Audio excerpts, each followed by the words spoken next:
నేటితో చివరి దశ పోలింగ్ ముగియనుండడంతో ఓటింగ్ ప్రక్రియ ముగిసిన వెంటనే అనేక పోలింగ్ ఏజెన్సీలతో పాటు న్యూస్ ఛానళ్లు ఎగ్జిట్ పోల్స్ విడుదల చేయడానికి సిద్ధమవుతున్నారు. ఈ అంచనాలు ప్రస్తుతం అధికారంలో ఉన్న ఎన్డీఏ, 10 ఏళ్లుగా గెలుపు కోసం ప్రయత్నిస్తున్న కాంగ్రెస్ నేతృత్వంలోని ఇండియా కూటమి భవిష్యత్తును ఎంతో కొంత నిజం చేయనున్నాయి. అయితే కొన్నేళ్లుగా మారుతున్న రాజకీయ యవనికపై అంచనాలు గాడి తప్పుతున్న పరిణామాల మధ్య ఈసారి ఎగ్జిట్ పోల్స్ పై ఆసక్తి నెలకొంది.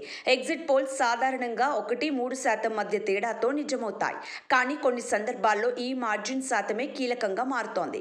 2018లో రాజస్థాన్, మధ్యప్రదేశ్ ఎన్నికల ఫలితాలు చాలా దగ్గరగా 1% కంటే తక్కువ ఓట్ల తేడాతో గెలుపు నిర్ణయించబడింది.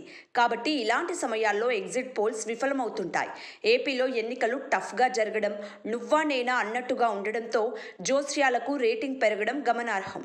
ఎన్నికల సంఘం నిబంధనల మేరకు ఎగ్జిట్ పోల్స్ను వెల్లడించకూడదు. కానీ జ్యోతిష్యం ఆధారంగా చెప్పే ఎగ్జిట్ పోల్స్ పై ఎలాంటి నిబంధనలు లేకపోవడంతో ప్రముఖ జ్యోతిష్యులు దూసుకుపోతున్నారు. పశ్చిమ గోదావరి జిల్లా తాడేపల్లిగూడానికి చెందిన శర్మ ప్రముఖ జ్యోతిష్యులుగా గుర్తింపు పొందారు. తరతరాలుగా జ్యోతిష్యం చెప్పడం, పంచాంగం రాయడంలో నిష్ణాతులు.